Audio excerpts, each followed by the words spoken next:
And hi again, everybody.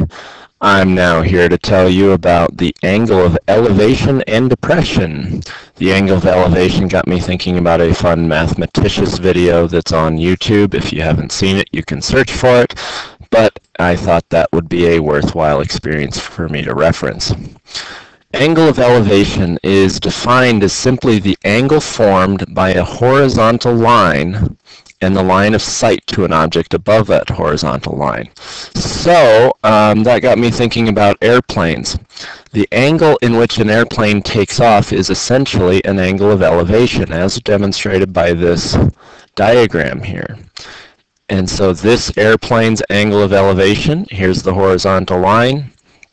Here's that line of sight that you'd see if you're as a perspective behind it. So here's that angle of elevation. And same thing up with this jet taking off, there's an angle of elevation. Well, how can I use that angle of elevation? One question that I've always been curious about is when I'm flying in a plane, a passenger plane, how far from the airport does that plane reach its cruising altitude? Now I know that planes kind of turn and curve, and I know sometimes they change their angle in which they're flying up at a little bit. But let's assume that this plane is flying on a straight path and it gets up to a cruising altitude of 30,000 feet. That's a typical cruising altitude for commercial jets. Flying out of DIA in Denver, that's roughly 5,000 feet of elevation.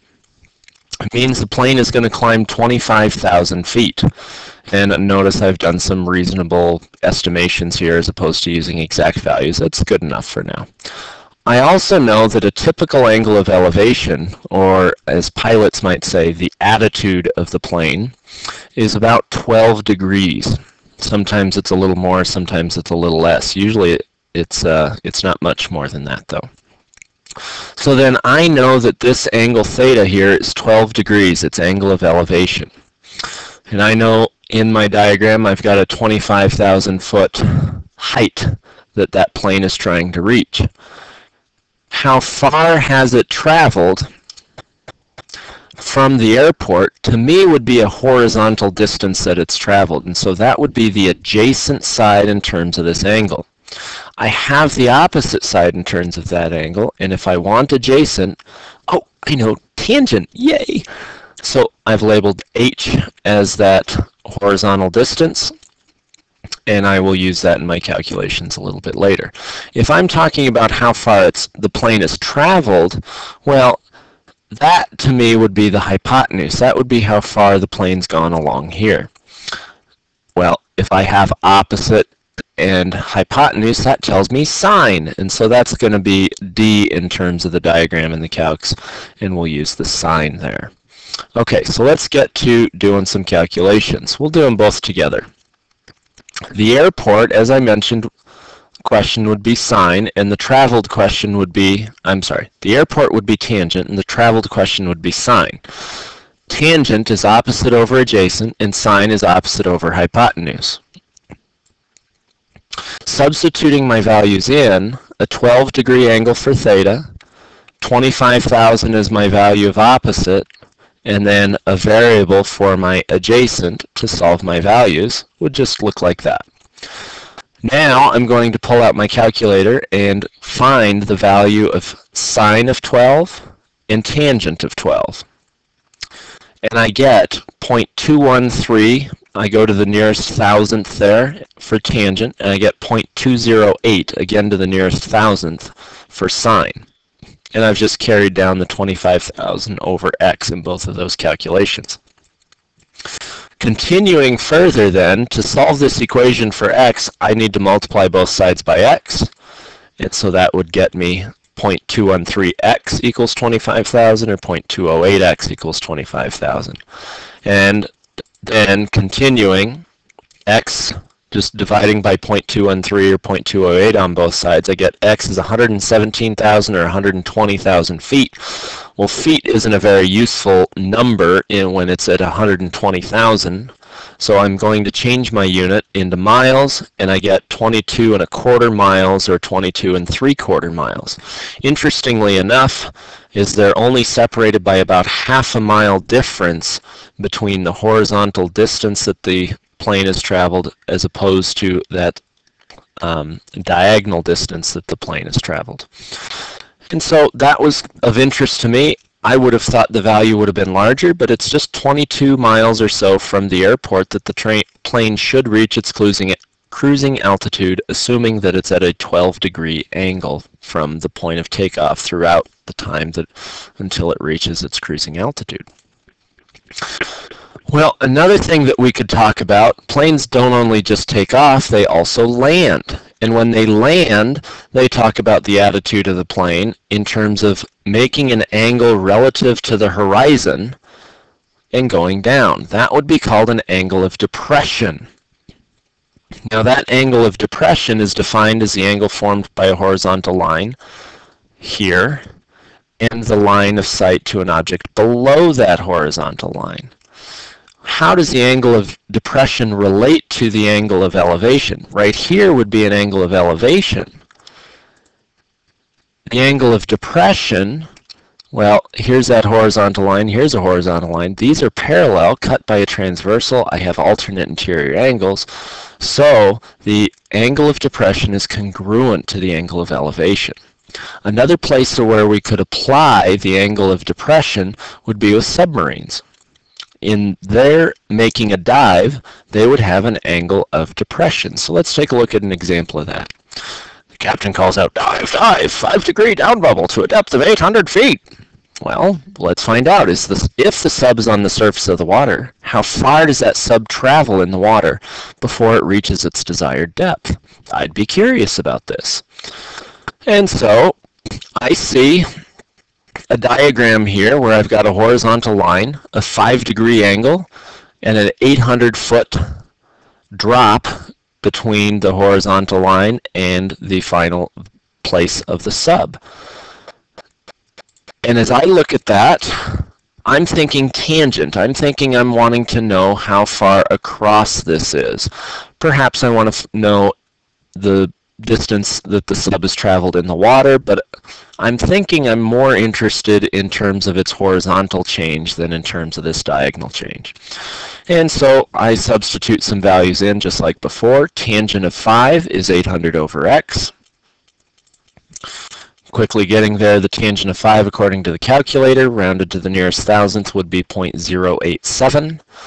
And so solve my equation, multiply both sides by x, and then divide by that tangent of 5 value. And I get x is 9,144 feet. That's about 1 3/4 miles. That sub has to travel quite a ways before it gets to that depth. Incidentally, as I'm doing these calculations, while I write a rounded value in terms of the tangent of 5, since I'm doing this with the calculator, I might as well keep the exact values going. And so I do 800 divided by answer in terms of that calculator calculation, and it uses the exact value rather than this rounded version. That helps me keep a little more precision with my calculations here. As you see, and as some of you helped me, I created a picture out here with Long's Peak in the background. And I was curious, how far are we here at Preston from Long's Peak? Well, I know Preston is pretty much a 5,000-foot elevation, and Long's Peak elevation is fairly close to 14,250. Okay, well, you see, this would create an angle of elevation here pointing to the very top of Long's Peak along with a horizontal line. I would get out and measure that angle of elevation. Before I do so, I notice that the difference in those elevations is 9,250 feet. That would be the opposite side of my triangle here. And if I'm curious how far away I am, then what I'm looking for is a hypotenuse, how far this distance would be.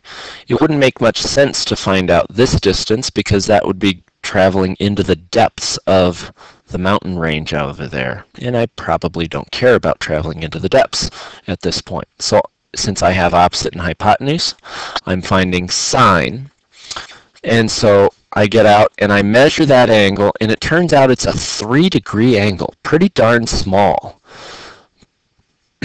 And I substitute the opposite in there, and it's 9,250, that difference in elevation, over an unknown hypotenuse. Calculator value to tell me what the sine of 3 is, 0.052 is equal to 9,250 over x. Multiply both sides by x is simple algebra work, and now 9,250 divided by the answer to sine of 3, not by this decimal value, although those are pretty much the same.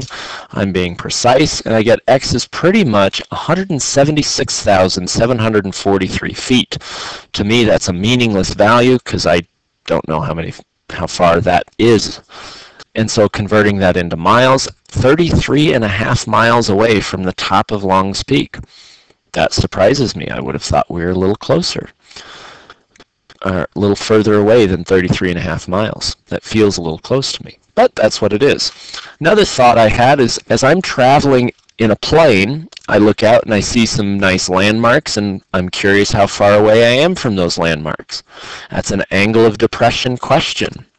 Difference in altitude would be the known, and it would be the hypotenuse. The distance from the mountain would be unknown, and that would be the adjacent. How far away am I here? I could also find that line, and that would just change it into sine. Tangent is the opposite over the adjacent, and so I'm using that. Substituting my values in and calculating with the tangent, I get 0.141 is equal to 18,200 over x. By the way, 35,000 was the height of the plane here.